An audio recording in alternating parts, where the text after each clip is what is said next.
तेजस, जो कुछ समय पहले आत्मनिर्भर भारत की पहचान दिखाई दे रहा था, तेजस जो कुछ समय पहले तक हमारी आन बान शान का हिस्सा दिखाई पड़ रहा था, अचानक चर्चा में है। दुबई एयर शो में 21 नवंबर को दोपहर का रोमांच शोक में बदल गया। भारतीय समय के मुताबिक करीब 3:40 का समय होगा। भारतीय वायुसेना का तेजस फाइटर जेट हवा में कलाबाजियां खा रहा था। तभी सब कुछ थम गया। हजारों दर्शक और सैकड़ों कैमरों के सामने तेजस जमीन पर जा गिरा। क्रैश के बाद पहले आग का गोला और फिर धुएं का बड़ा गुबार दिखाई दिया। सब कुछ इतना तेजी से हुआ कि पायलट भी खुद को नहीं बचा पाया। इंटरनेशनल इवेंट में भारत के सबसे महत्वाकांक्षी फाइटर जेट तेजस का क्रैश होना कई सवाल छोड़ गया। सवाल नंबर 1, जो शुरुआती विजुअल दिख रहे हैं, इसमें तेजस के क्रैश होने की क्या वजह हो सकती है? एविएशन एक्सपर्ट्स का कहना है कि एयर शो के दौरान इस तरह के हादसे होना बड़ी बात नहीं है। ऐसे शो के दौरान पायलट को विमान की सारी क्षमताएं दिखानी होती हैं। क्रैश के जो शुरुआती विजुअल दिख रहे हैं, उसमें विमान अचानक नोज डाउन होकर फ्री फॉल होते दिख रहा है।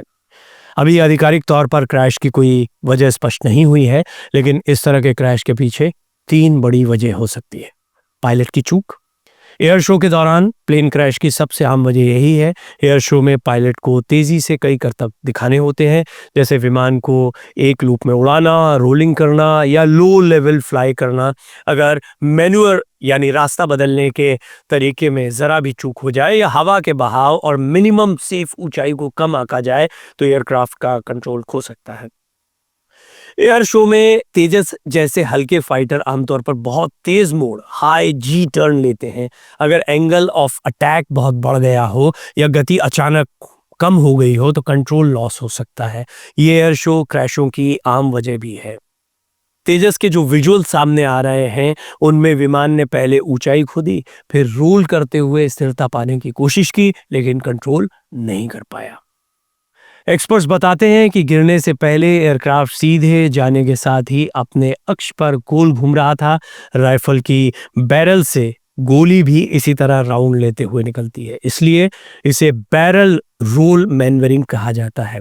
बीते साल भी जब तेजस क्रैश हुआ था तो पायलट की ट्रेनिंग एरर की बात कही गई थी। दूसरा कारण, एयरक्राफ्ट में मैकेनिकल फेलियर। हवा में करतब दिखाते समय इंजन अपनी पूरी ताकत से काम कर रहे होते हैं। इस दौरान हाई स्पीड मैन्यूवर में कंपोनेंट्स पर स्ट्रेस ज्यादा पड़ता है। इस दौरान इंजन बंद होने से प्लेन की पावर कम हो जाती है। तेजस में अमेरिकी कंपनी जनरल मोटर्स का GF414 इंजन लगा है। इसके अलावा फाइटर जेट्स में एलिवेटर या रडार में हाइड्रोलिक प्रॉब्लम्स आने से भी जेट नोज डाउन हो सकता है। कई बार फ्यूल लीक होने या कंट्रोल सिस्टम जैसे विंग्स के फ्लैप्स काम न करने के चलते भी हादसा हो सकता है। हालांकि एयर शोज में जाने से पहले प्लेन की प्री फ्लाइट चेक और मेंटेनेंस किया जाता है। फ्यूल लीक की कुछ खबरें चली, जिन्हें आधिकारिक तौर पर खारिज भी कर दिया गया है। एक्सपर्ट्स कह रहे हैं कि तेजस की बिल्ड क्वालिटी अच्छी है, ऐसे में कोई स्ट्रक्चरल कमी होने की आशंका कम है। अब ये स्ट्रक्चरल फेलियर जो है, ये भी एक तीसरा बड़ा कारण हो सकता है। इसको समझ लीजिए, जब कोई लड़ाकू विमान तेज मैन्यूवरिंग यानी पैतरेबाजी दिखाता है, करतब दिखाता है, तो विमान पर सामान्य से 9 गुना ज्यादा ग्रेविटी फोर्स लगता है। ऐसे में अगर विमान का ढांचा कमजोर हो तो विमान में रैपिड डिसेंड यानी तेजी से ऊंचाई कम होती है। हालांकि एक्सपर्ट्स का मानना है कि तेजस की बिल्ड क्वालिटी अच्छी है। पिछले कई सालों से तेजस एक्टिवली एयरफोर्स में सर्विस दे रहा है। ऐसे में कोई स्ट्रक्चरल कमी होने की आशंका नहीं हो सकती या कम है, बहुत कम होगी। नियमित रूप से विमान के ढांचे का इंस्पेक्शन हो रहा है। स्ट्रेस टेस्ट वगैरह भी सही समय पर किए जाते हैं। क्रैश की जांच में इनके अलावा फ्यूल पंपिंग सिस्टम में गड़बड़ी, इंजन में किसी ऑब्जेक्ट या चिड़िया वगैरह के घुस जाने या मौसम से जुड़े पैरामीटर्स भी देखे जाते हैं। हालांकि अभी ये संभावनाएं वीडियो एनालिसिस और शुरुआती विजुअल्स के आधार पर है। असली कारण एयरफोर्स और दुर्घटना जांच बोर्ड की फाइनल रिपोर्ट के बाद ही तय होगा। हादसे के बाद भारतीय वायुसेना ने लड़ाकू विमान क्रैश होने के कारणों की जांच के लिए कोर्ट ऑफ इंक्वायरी बैठा दी है। एक्सपर्ट्स कहते हैं कि अगर पायलट की गलती से कोई विमान एयर शो में क्रैश हो गया तो इसका मतलब ये नहीं है कि विमान में ही कोई कमी थी। जैसे एयरबस A320 आज के दौर के सबसे अच्छे यात्री विमानों में से एक माना जाता है, लेकिन फ्रांस में एयर शो के दौरान ये क्रैश हो गया। विमान तेज गति से नीचे आया, कम ऊंचाई से गुजरा, लेकिन फिर ऊपर नहीं उठ पाया। एक और सवाल खड़ा होता है, दूसरा बड़ा सवाल, दुबई एयर शो में तेजस का गिरना भारत के लिए बड़ा झटका क्यों माना जा रहा है? देखिए, दुबई एयर शो में इंटरनेशनल विमानों का प्रदर्शन किया जाता है। यहाँ दुनिया की बड़ी एरोस्पेस कंपनियां, एयरलाइंस, एयर फोर्सेस, टेक्नोलॉजी कंपनियां और अपने नए विमान, हेलीकॉप्टर, हथियार सिस्टम दिखाने वाली कई कंपनियां होती हैं। एरोस्पेस टेक्नोलॉजी दिखाती हैं ये कंपनियां। एक्सपर्ट्स कहते हैं ऐसे मामलों में क्रैश की असली वजह क्या है ये शायद ही कभी पता चल पाता है। हालांकि अगर तकनीकी कमी से ऐसा हुआ है तो इसके दो असर होंगे। एक तो हमारे लड़ाकू बेड़े में इसके इंडक्शन यानी शामिल करने को लेकर सवाल खड़े होंगे। भारतीय वायुसेना के मॉडर्नाइजेशन के लिए भी ये एक सेटबैक की तरह है। साथ ही भारत इसे कई देशों को बेचना चाहता है। ऐसे सौदों पर भी हादसे का असर पड़ेगा और ये एक बहुत बड़ी बात है। देखिए, व्यवसाय हथियारों की खरीद फरोख्त ये बहुत बड़ा काम होता है। आपने हाल में देखा भारत पाकिस्तान के बीच में जो ये ऑपरेशन सिंदूर का दौर चला, इसमें कई हथियारों को आजमाया गया और ये इसके बारे में जितना प्रोपेगेंडा चला ना, उसकी भी बहुत बड़ी वजह थी कि कई हथियारों की कंपनियों का लेन देन, उनका पैसा अलग ही लेवल का होता है। पूरे पूरे देश इन्वॉल्व होते हैं। तो तेजस हमारे लिए बहुत महत्वाकांक्षी है। भारत को अगर तीसरी सबसे बड़ी इकोनॉमी बनना है तो उसके लिए हथियार जो हम दुनिया के अन्य देशों को बेच रहे हैं और कई देश चाहते हैं हमसे हथियार खरीदना, उसके लिए हमें अपने आप को मजबूत बनाना होगा। एक सेटबैक ये हो सकता है, जैसे Argentina, Egypt, Botswana, Malaysia, Philippines, Nigeria ने तेजस खरीदने में दिलचस्पी दिखाई थी। ये कई मीडिया रिपोर्ट्स के जरिए खबर आई थी। तो इस पर क्या असर पड़ता है थोड़ा देखने जैसा होगा, या कैसे समझाया जाता है, इसके कारण सामने आएंगे तो निश्चित तौर पर ये उतना बड़ा मामला ना हो, लेकिन ठीक ठीक कारण सामने आने चाहिए। तेजस क्या है, इसे क्यों भारत बेहद खास बताता है, इसको थोड़ा समझ लीजिए। इंडियन एयरफोर्स के बेड़े में हल्के फाइटर विमान यानी एलसीए को शामिल करने की तैयारी 1983 से। सरकार की हरी झंडी मिलते ही भारतीय साइंटिस्ट अपने मिशन को अंजाम देने में दिन रात जुटे रहे। इस वक्त एलसीए के सिर्फ दो मकसद थे।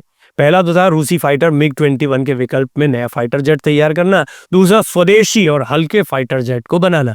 करीब 18 सालों की कड़ी मेहनत के बाद आखिरकार जनवरी 2001 को पहली बार इस स्वदेशी फाइटर जेट ने हिंदुस्तान के आसमान में उड़ान भरी थी। जब ये सब कुछ हो रहा था तो अटल बिहारी वाजपेयी देश के प्रधानमंत्री थे। 2003 में वाजपेयी ने ही इसे तेजस नाम दिया था। तेजस नाम रखते वक्त प्रधानमंत्री वाजपेयी ने कहा था कि संस्कृत शब्द है जिसका मतलब है चमक। इस वक्त भारतीय वायुसेना के बेड़े में जो टॉप फाइटर जेट है उनमें Sukhoi, SU-330 MKI, Rafale, Mirage, मिग-29 और तेजस का नाम शामिल है। तेजस अपनी इन खूबियों की वजह से बाकी के चारों फाइटर जेट से अलग है। हल्का है, कम वजन के साथ में हथियारों को ले जा सकता है और बहुत तेजी से रडार से बच भी सकता है। ऐसी कई खूबियां हैं इसके अंदर। इस विमान के 50% कल पुर्जे यानी मशीनरी भारत में ही तैयार हुए हैं। इस विमान में मॉडर्न टेक्नोलॉजी के तहत इजराइल की ELM 2052 रडार को लगाया गया है। इस वजह से तेजस एक साथ 10 लक्ष्यों को ट्रैक कर उन पर निशाना साधने में सक्षम है। बेहद कम जगह यानी 460 मीटर के रनवे पर टेक ऑफ करने की क्षमता है। ये फाइटर जेट इन चारों में ही सबसे ज्यादा हल्का यानी सिर्फ 6500 किलोग्राम का है। और अगर अन्य विमानों के साथ इसको कंपेयर किया जाए तो एविएशन एक्सपर्ट्स मानते हैं कि हमारी एयरफोर्स के फाइटर एयरक्राफ्ट में मुख्य रूप से मिग-21 विमान था। उसे रिटायर करने के बाद हम उसकी जगह तेजस को ला रहे थे। इसे हल्का लड़ाकू विमान माना जाता है। कई सालों से हम इसे बना रहे थे। ऐसे में अगर किसी तकनीकी खामी से तेजस क्रैश हुआ है, गंभीर बात है। एक और सवाल खड़ा होता है, क्या इससे पहले भी तेजस क्रैश हुआ था? तब क्या वजह सामने आई थी? हाँ, हुआ तो था। देश में बने लाइट कॉम्बैट एयरक्राफ्ट तेजस के क्रैश होने की ये दूसरी घटना है। इससे पहले मार्च 2024 में राजस्थान के पोखरण में भारत शक्ति युद्धाभ्यास के दौरान भी तेजस क्रैश हुआ। फायरिंग रेंज में प्रदर्शन के महज 10 मिनट के बाद ही तेजस के इंजन में तकनीकी खराबी आ गई। तेजस उड़ा रहे पायलट ने खुद को इजेक्ट करके जान बचा ली थी, लेकिन यहाँ पायलट उतना भाग्यशाली नहीं रहा। खैर, तेजस हमारी आन बान शान है, इसमें कोई दो राय नहीं। तेजस भारत के लिए बहुत महत्वपूर्ण है। तेजस को दुनिया के कई देश भारत से खरीदना चाहते हैं। इन सब बातों को मद्देनजर रखते हुए ये सिर्फ भारतीय सेना के लिए नहीं, हर भारतवासी के लिए जो देश को तीसरी सबसे बड़ी इकोनॉमी बनते हुए देखना चाहता है कि एक सेटबैक की तरह है। हाँ, ये देखना होगा कि कितने सटीक तरीके से इसके कारण हमारे सामने आते हैं कि आखिर तेजस नोज डाउन क्यों गिरा? तेजस के क्रैश होने का असली कारण क्या है? आपकी राय क्या है?